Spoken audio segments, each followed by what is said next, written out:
Rata-rata pelakon dalam filem ini dipilih oleh saya dan of course setelah berbincang dengan pihak Kembara Studios. Sebab saya seorang yang sebelum saya turun di set penggambaran ataupun even sebelum menulis skrip sebuah filem itu, memang saya akan berimajinasi lah, saya membayangkan tentang karakter-karakter dalam filem ini, terutamanya sekali Mat Kilau.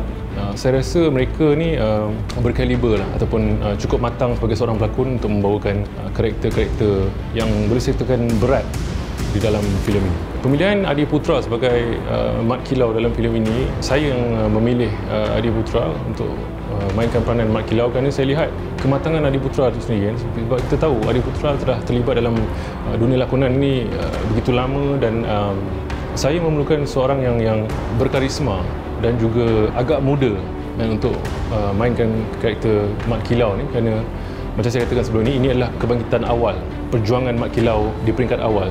Jadi dia agak muda kan. Jadi sebab itulah Adi Putra dipilih untuk mainkan karakter Mat Kilau. Pertama sekali saya berbesar hatilah, satu penghargaan yang sangat besar bila ditawarkan oleh Syamsul Yusof. Sebab dengan tajuk Mat Kilau ni, saya rasa semua tahu seorang tokoh bernama Mat Kilau, seorang pahlawan, seorang ulama. Hampir 2 minggu lah, 2 minggu lebih untuk menjawab balik untuk bersetuju ataupun tidak, sebab bukannya mudah dan bagi saya amat berat untuk membawa watak Mat Kilau ni.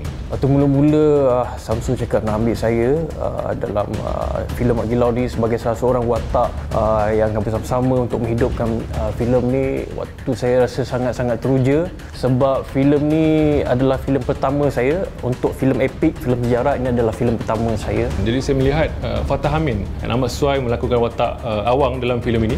Fatah Amin memberikan kerjasama yang sangat baik kan. Sebelum mulakan penggambaran, dia telah terlibat dengan beberapa kelas memanah, kerana karakter Awang terlibat dengan skill handal sebagai seorang pemanah. Sememangnya Inggris itu binatang yang membunuh orang tidak berdosa. Aku tidak akan berdiam diri. Saya lihat setakat ni dia cukup bersemangat dengan naskah dia. Dia cukup bertanggungjawab dengan naskah dia. Pada saya, ia satu benda yang bagus yang perlu ada pada seorang pengarah. Lagi-lagi ini adalah sebuah naskah biopik, naskah sejarah. Jadi bila saya melihat cara bekerja, beliau cukup teliti dengan dari segi shot, dari segi penghayatan watak. Beto ni saya melihat ada banyak sisi-sisi lakonannya yang masih belum dieksplor oleh pengarah lain sebelum ini. Maksudnya kita tak nak mensia-siakanlah bakat yang ada pada Beto Husairi, dan alhamdulillah Beto Husairi orang kata tanpa was-was menerima kan. Alhamdulillah dia juga mau bekerjasama dengan saya, dan alhamdulillah kita ada a very good chemistry lah on set, dan insyaAllah saya akan bekerjasama lagi dengan Beto dalam filem-filem akan datang.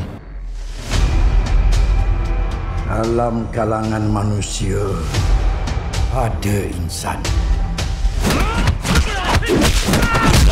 yang seakan-akan terpilih untuk memikul tanggungjawab membaiki umat. Mudah-mudahan kamulah insan itu, Kilau.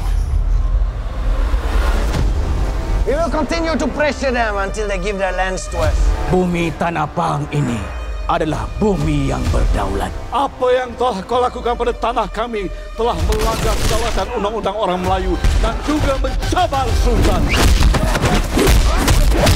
Lihat dan saksikan kebangkitan anak Melayu. Bangsa Agung! Abang Kilau!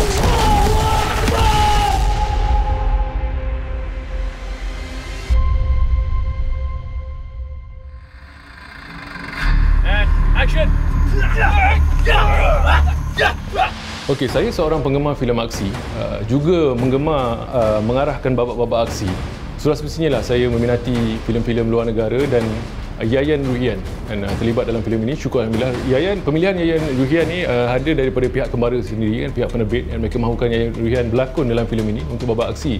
Tetapi saya sebagai pengolah skrip dan juga pengarah filem ini, saya tidak mahu Yayan Ruhian ada dalam filem Mat Kilau ni hanya semata-mata sebagai penyeri babak aksi saja. Saya mahu karakternya juga mempunyai perkembangan yang sebersedikit memberi impak kepada Mat Kilau itu sendiri daripada keseluruhan cerita ini. Di setiap film saya selalu mendapatkan karakter yang hampir sama, sebagai orang jahat, sebagai pembunuh bayaran. Jadi saya hanya tanya-tanya sedikit tentang apa dan bagaimana toga. Tapi Tapi yang pasti Toga ini adalah seorang kaki tangan Inggris yang tentunya akan membantai masyarakat Melayu dan siap berhadapan dengan Mat Kilau.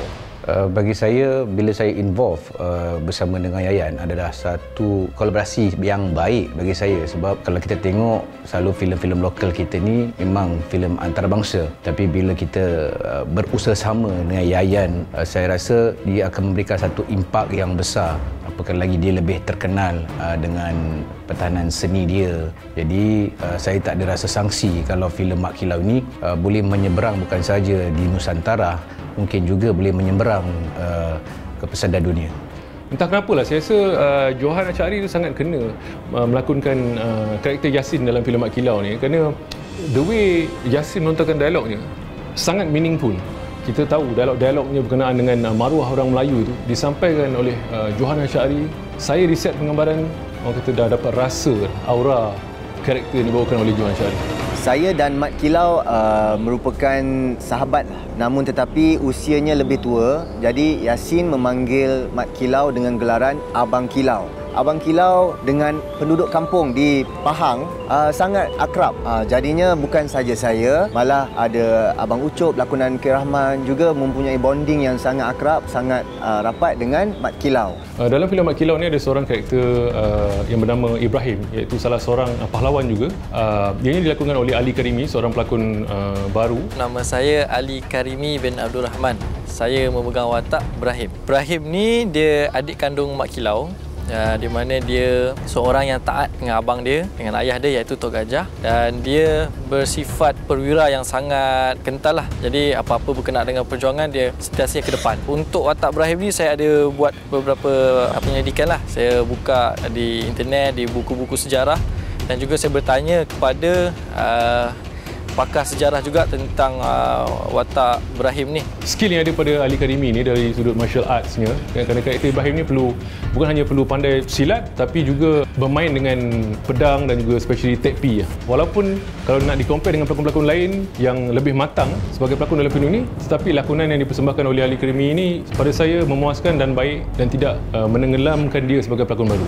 Apabila menghasilkan filem epik ni, sudah semestinya lah saya mahukan pelakon-pelakon yang boleh katakan yang berpengalaman, yang senior, yang grade A. Kita tak melepaskan peluang untuk bekerjasama dengan Datuk Jalaluddin Hassan, Namron, Datuk Syahrin Tambi yang memainkan watak-watak pembesar lah dalam filem ini. Jadi mereka ini walaupun bapa mereka sebagai pelakon pembantu, tetapi sangat membantu dalam perkembangan plot filem ini, mahu penonton faham the konflik yang berlaku di kalangan pembesar ketika itu.